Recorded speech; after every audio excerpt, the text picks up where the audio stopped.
আজকে আমি আপনাদের সঙ্গে শেয়ার করব শিম আলু বড়ি দিয়ে কাতলা মাছের দারুণ রেসিপি। বানানো খুবই সহজ, খেতে দুর্দান্ত লাগে, এতটাই টেস্টি হয় খেতে। এটা দিয়ে এক থালা ভাত খেয়ে নেবেন। নমস্কার বন্ধুরা, আমি রিমির বাঙালি রান্নাঘরে আপনাদের সবাইকে স্বাগত। রেসিপিটা ভালো লাগলে অবশ্যই লাইক করতে ভুলবেন না। তো চলুন রেসিপি শুরু করা যাক। এখানে আমি 4 পিস কাতলা মাছের পেটি নিয়েছি। আপনারা চাইলে রুই মাছ দিয়েও করতে পারেন। মাছের টুকরোগুলোকে ভালো করে ধুয়ে পরিষ্কার করে নিয়েছি। এখন মাছে পরিমাণ মতো লবণ আর 1/4 চা চামচ হলুদ গুঁড়ো দিয়ে মাখিয়ে রেখে দেব কমপক্ষে 7 থেকে 8 মিনিট।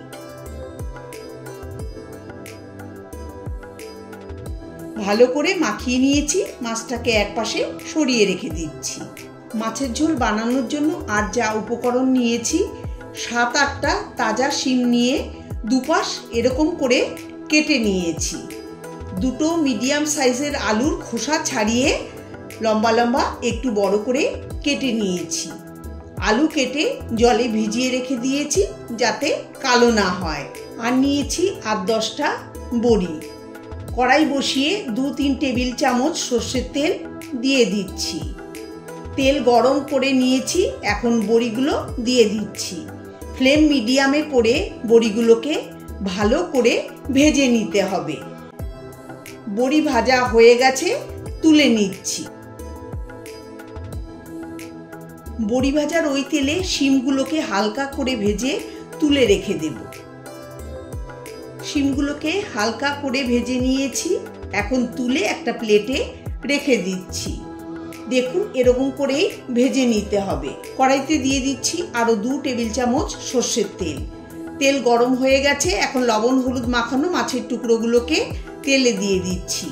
আমি 2টো করে মাছ ভেজে নিচ্ছি। মাছগুলোকে মিডিয়াম ফ্লেমে হালকা লালচে করে ভেজে নেব।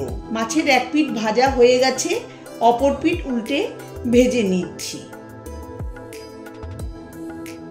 মাছগুলো আমার ভাজা হয়ে গেছে, তুলে একটা প্লেটে রেখে দেব।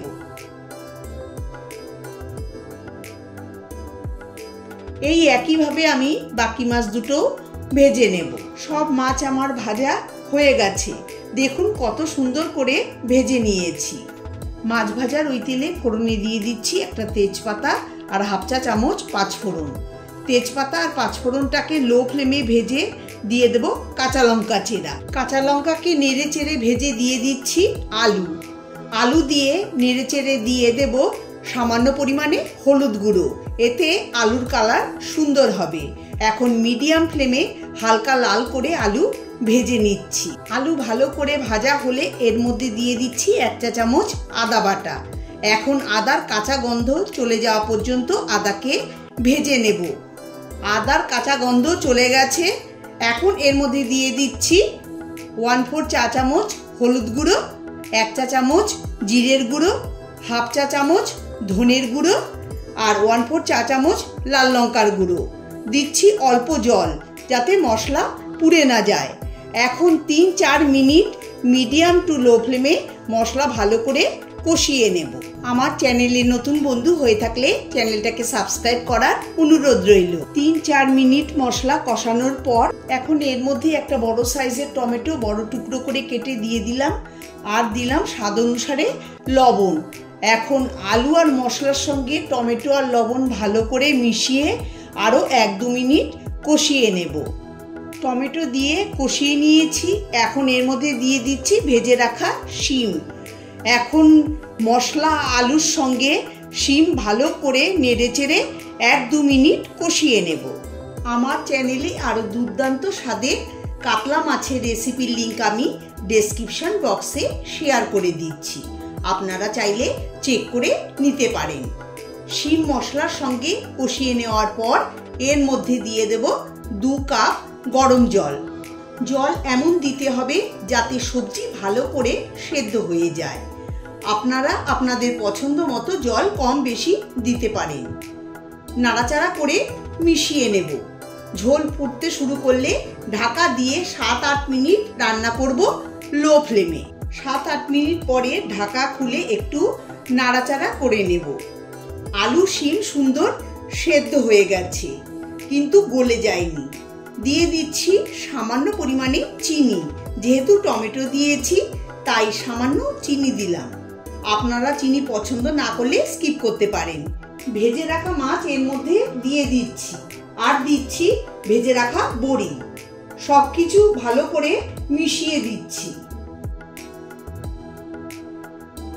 দিচ্ছি 2 কাঁচা লঙ্কা চেরা। এখন ঢাকা দিয়ে 3-4 মিনিট রেখে দেব। ঢাকা খুলে নিচ্ছি। একদম তৈরি আলু শিম দিয়ে কাতলা মাছের রেসিপি। গ্যাসের ফ্লেম বন্ধ করে এখন আমি সার্ভ করে নেব। এটা আপনারা গরম গরম ভাতের সঙ্গে পরিবেশন করুন।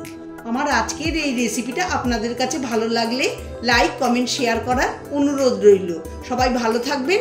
ধন্যবাদ।